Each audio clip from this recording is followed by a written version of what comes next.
നമസ്കാരം. ഞാൻ ഇന്ന് എൻ്റെ പ്രിയപ്പെട്ട കൂട്ടുകാരി സീമയുടെ കൂടെയാണ്. സീമ പാചക രംഗത്ത് നല്ല കഴിവ് തെളിയിച്ചൊരു വ്യക്തിയാണ്. ധാരാളം മത്സരങ്ങൾ പങ്കെടുക്കുകയുണ്ടായിട്ടുണ്ട്. സീമ, ഇന്ന് എന്ത് വിഭവമാണ് ഉണ്ടാക്കുന്നത്? ഞാൻ ചെയ്യാൻ പോകുന്നത് റവ വെച്ചിട്ടാണ്. റവ വെച്ചിട്ടുള്ള ഒരു നമ്മുടെ തരിക്കഞ്ഞിയെ ഒന്നുകൂടി നന്നാക്കി എടുത്തിട്ടുള്ള ഒരു വിഭവം, ഒരു സ്വീറ്റ് ആയിട്ടുള്ളത്, നമുക്കൊരു സ്വീറ്റ് ഡിഷ് ആയിട്ട് കൊടുക്കാം, ഒരു ഹെൽത്തി ആയിട്ട് കൊടുക്കാൻ പറ്റുന്ന ഒരു വിഭവമാണ് നമ്മൾ ഉണ്ടാക്കുന്നത്. നമ്മൾക്കൊന്ന് ചെയ്ത് നോക്കാം. നമുക്ക് നോക്കാം. റവ ഒന്ന് വറുത്തെടുക്കുക.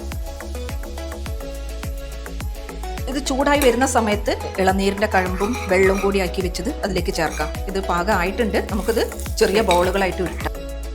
ഇങ്ങനെ ബോളുകളാക്കിയിട്ട് നമുക്ക് മാറ്റി വെക്കാം. ഗ്രേവിക്ക് വേണ്ടിയിട്ടുള്ള ലിക്വിഡ് നമുക്ക് തയ്യാറാക്കാം. പാലാണ് എടുക്കുന്നത്. മാവ് കൂട്ടി വെച്ച ആ മാവിന് ഒരു സ്പൂണ് മാവും കൂടി ഇതിലേക്ക് ചേർക്കാം. മാമിന് സ്വീറ്റൊക്കെ ഇഷ്ടമാണോ? അതെ, സ്വീറ്റ് ഇഷ്ടമാണ്. ഇപ്പോൾ ഏകദേശം ഒന്ന് തിക്കായിട്ട് വരുന്നുണ്ട്. ഇനി നമുക്കിതിലേക്ക് കുറച്ച് പഞ്ചസാര ചേർക്കാം. അലിഞ്ഞ് ചേരട്ടെ. ആ സമയത്ത് നമുക്ക് അണ്ടിപ്പരിപ്പ് മുന്തിരിങ്ങയൊക്കെ ഒന്ന് വറുത്തെടുക്കാം. ഏത്തപ്പഴമാണ്. ഏത്തപ്പഴം ഒന്നതിലേക്ക് ചേർക്കാം.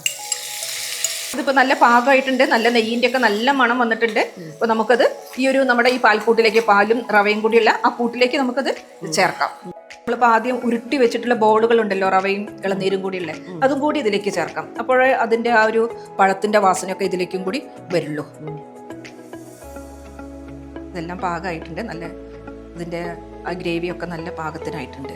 ശരിക്കും ഇതൊരു ഗുലാബ് ജാമുനൊക്കെ കഴിക്കുന്ന ആ ഒരു രീതിയിൽ തന്നെ നമുക്ക് കഴിക്കാം. ഇനി നമുക്കിത് മാമിന് ടേസ്റ്റ് ചെയ്യാൻ എടുക്കാം. സൂപ്പർ. വളരെ വ്യത്യസ്തമായിട്ടൊരു വിഭവം. എല്ലാ ടേസ്റ്റുകളും കറക്റ്റായിട്ട് ഫീൽ ചെയ്യുന്നുണ്ട്. Thank you Seema.